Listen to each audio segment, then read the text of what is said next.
Bonjour ou bonsoir, tout dépend de laquelle vous suivez cette vidéo. Alors aujourd'hui, nous allons parler de, comment transférer son fichier Power BI à quelqu'un d'autre.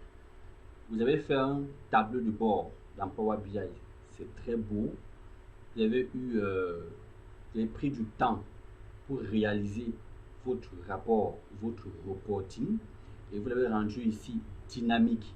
Maintenant, le problème qui se pose, c'est comment faire pour pouvoir transférer ce rapport à qui de toi.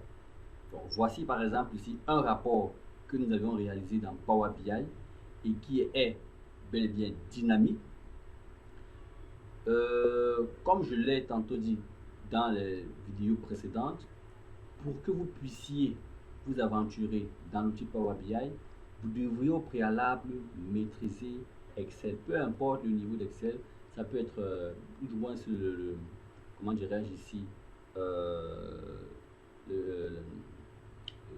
puisqu'il y a plusieurs types d'Excel, il y a Excel 2013, Excel 2016, Excel 2020, ok, donc peu importe l'année, peu importe le niveau en fait d'Excel que vous faites, vous devrez ici travailler les fonctions déjà. Et vous devez savoir qu'il y a des fonctions qu'on peut traduire en anglais. Généralement, il y en a qui utilisent Office en anglais. Et ils vont se rendre compte que le DAX qu'ils sont en train d'apprendre dans Power BI est similaire aux fonctions Excel. Sauf qu'il y a d'autres fonctions qui s'ajoutent et qui sont faciles à comprendre. Une fois que vous avez maîtrisé dans le langage DAX, vous pouvez donc ici maîtriser les relations entre les tables. Voilà. Bon, il peut y avoir, vous pouvez avoir des tables, ok. Vous pouvez avoir des tables avec liaison, comme vous pouvez avoir des tables sans liaison. Voilà. Vous pouvez ici utiliser une table unique pour faire vos relations, ou encore vous pouvez utiliser plusieurs tables pour les relier entre elles. Bon, le temps que ça s'affiche. Voilà. Ça, c'est juste l'aperçu des données. Je crois que c'est une seule table ici. On aura une table, hein. Voilà, vous voyez, il y a une seule table ici, il n'y a pas de souci. J'utilise ma table pour analyser, donc il n'y a pas de souci. Mais si j'ai plusieurs tables, je dois maîtriser la modélisation et savoir comment présenter mes informations. Une fois que c'est fait, je souhaite maintenant ici partager mon rapport, d'accord? Alors, j'ai plusieurs possibilités de partager mon rapport. Vous devez savoir que celui qui doit utiliser Power BI ou celui qui doit ouvrir votre fichier Power BI doit d'abord avoir l'outil installé dans sa machine. C'est-à-dire il doit installer le logiciel Power BI. C'est un peu comme Office. Si vous n'avez pas installé Office, soit 2013, 2021, peu importe, vous ne pouvez lire aucun document, ni Word, ni Excel, ni PowerPoint, ni Publisher, aucun document d'Office. C'est la même chose que Power BI utilise. C'est-à-dire Power BI ne peut pas ici, en fait, vous ne pouvez pas lire un fichier Power BI si vous n'avez pas installé Power BI dans votre machine. Donc, la première chose qu'il faudrait d'abord faire ici, c'est de dire à votre destinataire ou celui qui va recevoir le fichier d'installer l'application Power BI. Vous avez le côté analyse, vous avez le côté plus avancé par rapport à celui qui devra lire l'information. Donc, c'est comme dans Excel, vous pouvez réaliser par exemple des rapports dans Excel avec des graphiques avancés, des TCD et tout, et vous envoyez le fichier Excel à votre supérieur hiérarchique. Lui maintenant, une fois qu'il réceptionne le fichier Excel, il va l'ouvrir facilement. Pourquoi? Parce qu'il a déjà installé Office dans sa machine.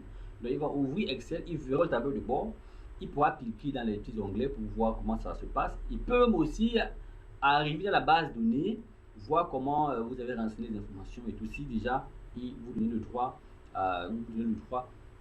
par rapport à cette action-là. Maintenant, pour Power BI, c'est la même chose. On installe d'abord le logiciel Power BI. Une fois que c'est installé, vous devez ici, après avoir organisé vos informations, l'envoyer sous format PBI.x, c'est-à-dire sous format Power BI. Voilà. C'est-à-dire PBI.x. Voilà. C'est-à-dire, par exemple, ici, vous voyez, voici les différents tableaux de bord que nous allons réaliser ici. Là, par exemple, on a tableau commercial .PBIX. C'est le point d'extension de Power BI. Donc, une fois que vous terminez votre analyse, vous devez enregistrer, vous devez choisir l'emplacement dans votre machine où vous devez enregistrer votre travail. Ok? Une fois que le travail est enregistré, d'accord, ce travail donc sera vous voyez qu'ici, par exemple, voici un travail qu'on a pu enregistrer. Il est sous format PBIX. Vous voyez à quoi ça ressemble. Donc, une fois qu'il est enregistré dans votre machine, vous pouvez donc ouvrir ici une petite fenêtre où nous allons enregistrer tout le travail que nous avons effectué. Voilà ici tous les fichiers enregistrés sous format Power BI. Et je peux maintenant envoyer ce fichier à qui de droit. Okay? Donc, une fois que vous avez enregistré votre travail dans votre machine, vous choisissez l'emplacement dans votre machine et que vous souhaitez ici communiquer votre travail à quelqu'un d'autre, vous devez donc ici vous diriger à l'endroit même où le fichier a été sauvegardé pour envoyer ce fichier. Voilà. Une fois que la personne pourra le recevoir soit dans le téléphone ou bien dans sa machine par mail, il pourra facilement ouvrir le fichier Power BI et avoir le même rendu. Effectivement, quand vous envoyez vos données, les copies des données sources sont intégrées dans Power BI. Ça veut dire que là-bas, quand il aura la possibilité d'ouvrir le fichier, il pourra aussi cliquer et avoir le même rendu que vous avez devant vous. Voilà. Donc, il aura les mêmes informations en cliquant sur tous les boutons. Lui, il ne sait pas comment vous avez réussi à le faire, mais il a déjà l'information déjà faite. Voilà. Voici la première manière, la première façon d'envoyer votre rapport une fois que vous avez terminé de réaliser votre travail. La deuxième façon d'envoyer votre rapport, c'est de l'envoyer sous format PDF. Ça veut dire que vous pouvez ici exporter au format PDF. Donc, une fois que vous avez exporté au format PDF, vous devez ici choisir l'emplacement où vous souhaitez enregistrer ce format PDF. Une fois que c'est fait, vous pouvez envoyer ce format PDF à qui de droit. Mais la seule différence, c'est que dans ce format PDF, vous ne pouvez plus cliquer sur des graphiques pour avoir l'effet dynamique. Donc, vous n'aurez pas ce dynamisme des informations. Donc, ça sera juste statique. Voilà, ça c'est l'inconvénient juste en PDF lorsque vous voulez envoyer votre rapport en PDF. Donc, voici les deux approches clés. Si vous n'avez pas de compte professionnel, quand je parle de compte professionnel, je ne parle pas de compte privé, je ne parle pas de compte personnel, je parle professionnel. Vous voyez ici par exemple, voici le rapport, voilà le rapport déjà sous format PDF. Vous voyez que je ne peux pas cliquer là pour avoir, j'ai juste les informations qui apparaissent là, tout simplement. Voilà, c'est juste comme ça. Là, je peux choisir donc, je peux décider d'enregistrer cela dans mon ordinateur et l'envoyer à qui de droit. Alors, si donc je ne souhaite donc pas envoyer cela par PDF, ni en passant par le document Power BI, comme ceci, que je veux l'envoyer dans le web, je dois me rassurer ici que j'ai créé mon compte Power BI. Pour créer son compte Power BI, ce n'est pas compliqué. Ce n'est pas compliqué. C'est un peu comme si vous créez votre compte Gmail Outlook, ce n'est pas compliqué. Vous vous dirigez dans la plateforme Power BI, bien vous tapez sur Google comment créer son compte sur Power BI.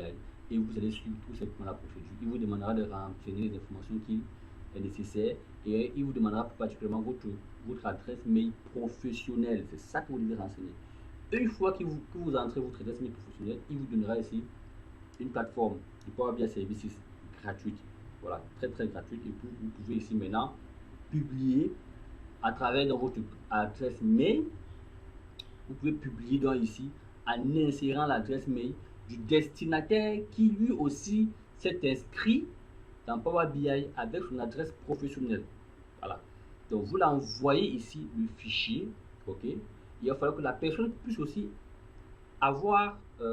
puisse s'inscrire aussi dans Power BI avec son adresse professionnelle pour qu'il puisse lire le tableau de bord dans l'environnement Power BI Service.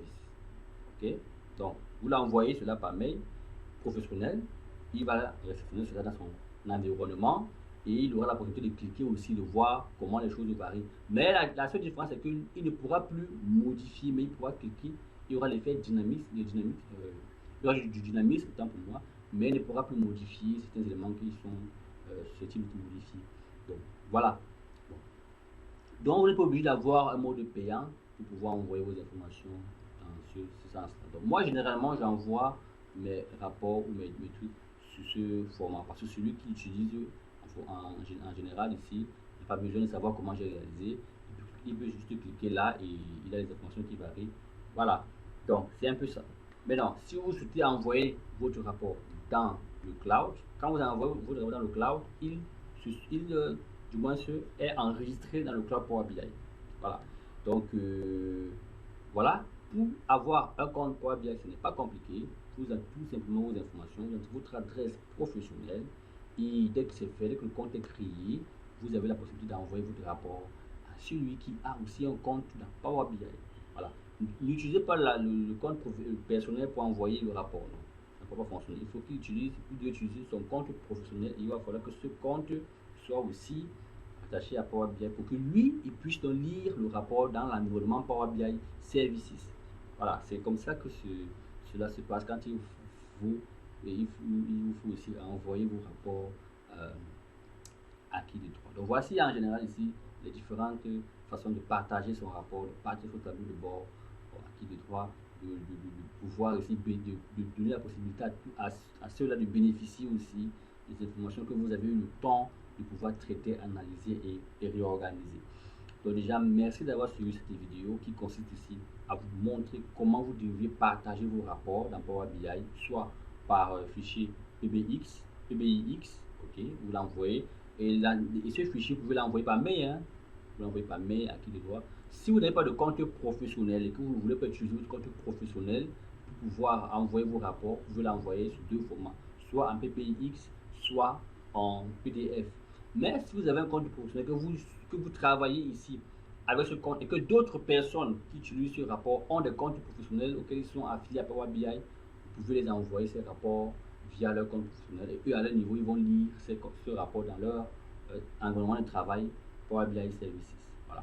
Mais si vous avez un compte professionnel et que d'autres n'en ont pas, vous pouvez utiliser ces deux moyens, soit envoyer par PBIX, soit par PDF. Voilà. Donc, généralement, moi, j'ai un compte professionnel, mais ceux qui reçoivent mes rapports n'ont pas de compte professionnel. Et c'est pourquoi je les envoie sous format PBX. Voilà, donc c'est un peu ça. Donc, en général, ici, envoyez vos rapports soit en PBX, soit en PDF, soit dans le cloud Power BI pour que d'autres personnes puissent en bénéficier et voir comment vous avez transformé vos informations. Donc, merci et nous reviendrons encore plus tard pour vous montrer petits aspects du contournement.